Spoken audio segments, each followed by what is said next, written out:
Hello दोस्तों, नमस्कार। मैं हूं Anju Yadav. Learn with India 2024 के ऑनलाइन क्लास में आप सभी का स्वागत करती हूं। दोस्तों, वर्तमान समय में हम लोग पीपीएससी टीआरई 3 को टारगेट करके 3 और 4 को टारगेट करके जीके जीएस का कंप्लीट अध्ययन कर रहे हैं।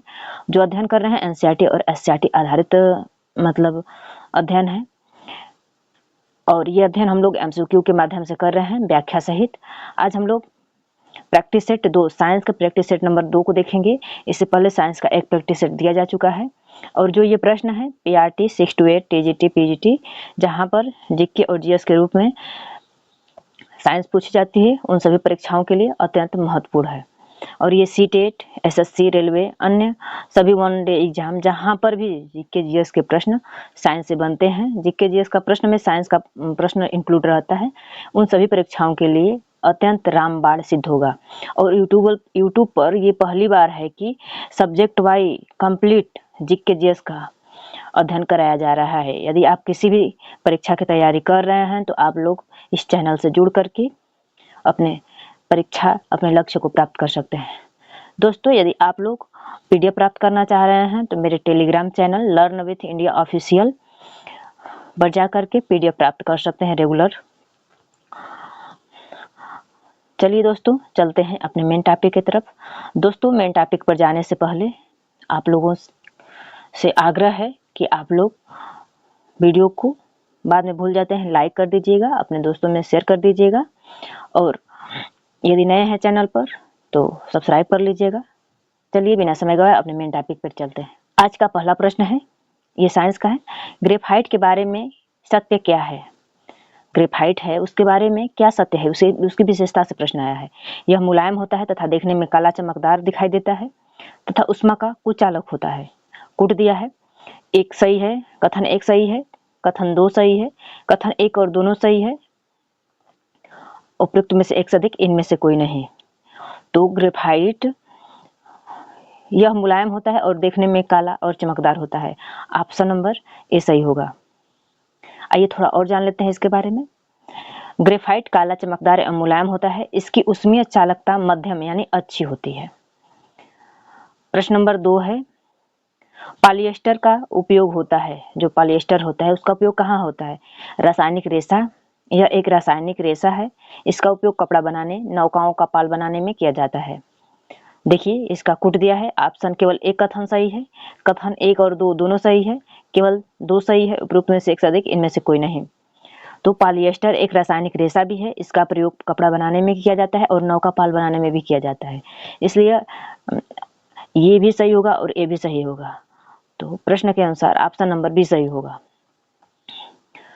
पॉलिएस्टर अनेक प्रकार के कपड़ा बनाने और हाज पाइप आदि बनाने में इसका प्रयोग किया जाता है। कहाँ कहाँ पर कपड़ा बनाया जाता है इससे, और हाज पाइप भी बनाया जाता है। प्रश्न नंबर 3 है, दाढ़ी बनाने और मेकअप करने के लिए कौन सा दर्पण का प्रयोग किया जाता है? उत्तल, अवतल दर्पण, समतल दर्पण, एक से अधिक इनमें से कोई नहीं। तो जो दाढ़ी बनाया जाता है या मेकअप के लिए दर्पण का प्रयोग किया जाता है वो अवतल दर्पण का प्रयोग किया जाता है। ऑप्शन नंबर बी सही होगा। अवतल दर्पण को दाढ़ी बनाने का दर्पण या शेविंग मिरर भी कहा जाता है। प्रश्न आ जाएगा कि शेविंग मिरर किस दर्पण को कहा जाता है, तो अवतल दर्पण को कहा जाता है।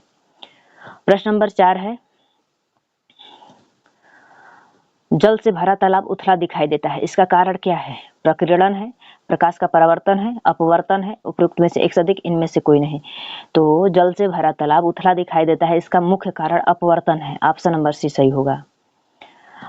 तालाब का उथला प्रतीत होना, जल में आंशिक रूप से रखी किसी छड़ का मुड़ी हुई दिखना आदि ये अपवर्तन के उदाहरण है। मतलब यदि तालाब जल से भरा है, वह उथला दिख रहा है और जल में आंशिक रूप से डूबी हुई कोई छड़ मुड़ी हुई दिखाई देती है, ये सब अपवर्तन के उदाहरण हैं।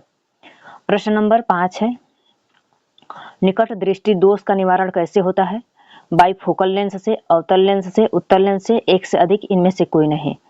तो निकट दृष्टि दोष में अवतल लेंस का प्रयोग किया जाता है। जिस व्यक्ति को निकट दृष्टि दोष हुआ होता है उसको अवतल लेंस से बने चश्मे का उपयोग किया जाता है। निकट दृष्टि दोष क्या होता है इसको जान लेते हैं। निकट दृष्टि दोष या मायोपिया, निकट दृष्टि दोष को मायोपिया भी कहा जाता है। में व्यक्ति दूर की वस्तुओं को स्पष्ट नहीं देख सकता। जो निकट दृष्टि दोष होता है उसमें व्यक्ति को दूर की वस्तुएं स्पष्ट नहीं दिखाई देती। इस दृष्टि से युक्त व्यक्ति की आंख के उपचार के लिए अवतल लेंस का उपयोग किया जाता है।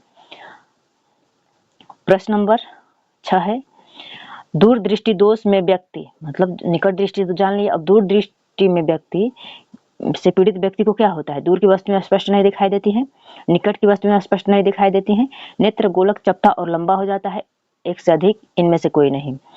तो निकट दृष्टि दोष में दूर की वस्तुएं स्पष्ट दिखाई देती हैं, तो दूर दृष्टि दोष निकट दृष्टि दोष का विपरीत होता है। इसमें निकट की वस्तुएं नहीं दिखाई देती हैं। ऑप्शन नंबर बी सही होगा। और दूर दृष्टि दोष या हाइपरमेट्रोपिया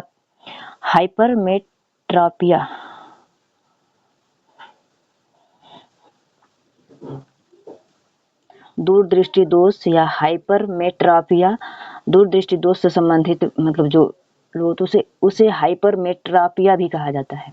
से ग्रस्त व्यक्ति में को निकट रखी वस्तुएं स्पष्ट नहीं दिखाई देती। इस दृष्टि दोष युक्त आंख के लिए उत्तल लेंस युक्त चश्मा का प्रयोग किया जाता है। प्रश्न नंबर 7 है, उत्तल दर्पण से बने प्रतिबिंब की क्या विशेषता है? आभासी और वास्तविक दोनों तरह के प्रतिबिंब बनते हैं। वास्तविक, उल्टा, सीधा, उपरोक्त में से एक से अधिक, इनमें से कोई नहीं। तो जो उत्तल लेंस का दर्पण होता है उसमें सीधा प्रतिबिंब बनता है। उत्तल दर्पण से सदैव सीधा एवं आभासी प्रतिबिंब बनता है।